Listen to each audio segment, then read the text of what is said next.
So looking at the second island, the island that is to the west of the first island, because we don't know any of these island names in the Alola region, we just have to call them 1, 2, 3, and 4 until we know more.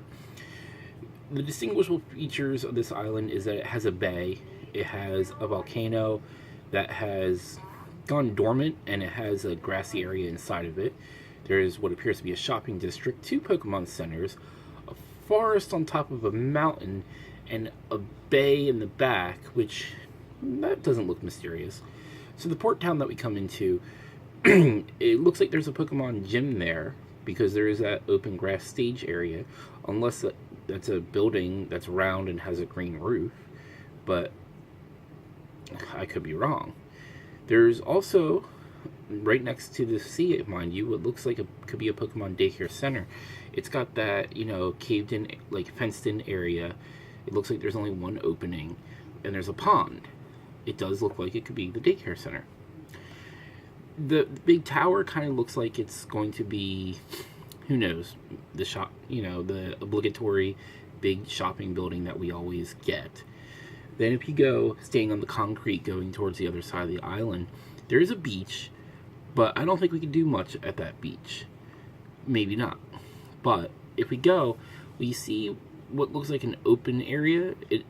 Judging from the sand, like there's white lines on it, it appears to be a sporting area, not so much, anything having to do with Pokemon, but it's also very, very close to the Pokemon Center, so maybe it's an area where you can do training, or there's just trainers there.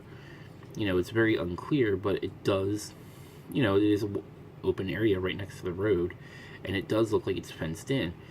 Maybe we'll get to see some of the Rhyhorn racing that, we heard about in Kalos, but never actually got to do.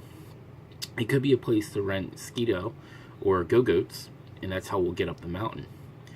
There is that bay, and there's a house there, and there's small islets in that bay. To me, that says that there's going to be more to it than that, because they look so uninteresting. There has to be more, otherwise it's just a waste of time. Unless you're XP grinding, then cool. I had to believe this will be an area where we go diving. If not here, then at the back of the island where there's another small islet, but it seems to be like you would have to do some cliff jumping to get into it. Going, forward from that second Pokemon Center, there is a house, and that house does look like it could be something because it's so far away from everything else, but then again, it could be a resort, it could be just a mansion owned by a rich person, who knows. And following through with, having to use the Go-Goat, it does look like you'll have to traverse some hills, but there is a beaten path.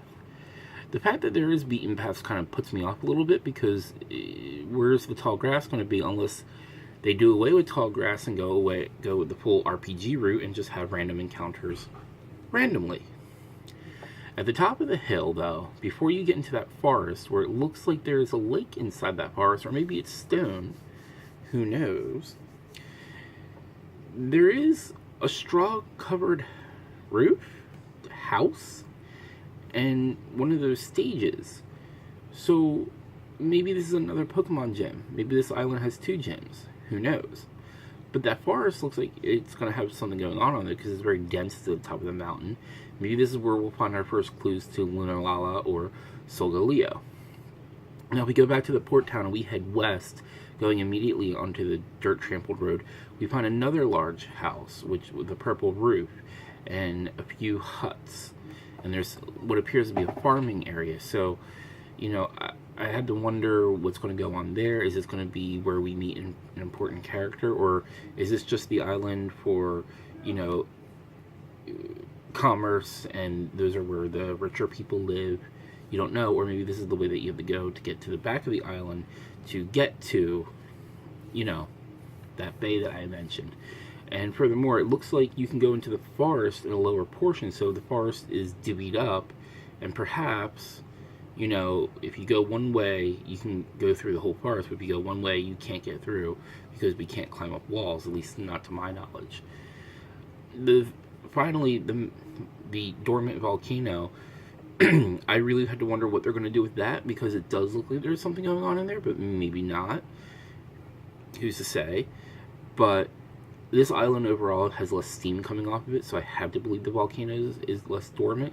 It doesn't look like, it's as elemental as our first island. It just seems rather calm and chill. So it's safe to assume that we are going to be making multiple trips to this island, just because I see that large tower and we always have to go back to the big store for something. Hopefully that's where we can get elemental stones, even if it is just leaf, fire, and water, because I find milling for them is kind of a pain, especially in later generations. Who knows? But I do hope that there is diving and there is some sort of deep mountain exploration, so we can get those items, because I wouldn't mind grinding to get them, so long as it was easily attainable, because the super training, the secret bases in Sinnoh, they were a drag. But that's it for this island. There's not as much to look at, there's not as much to speculate on. So, keep following my series, check me out on Facebook, follow me on Twitter.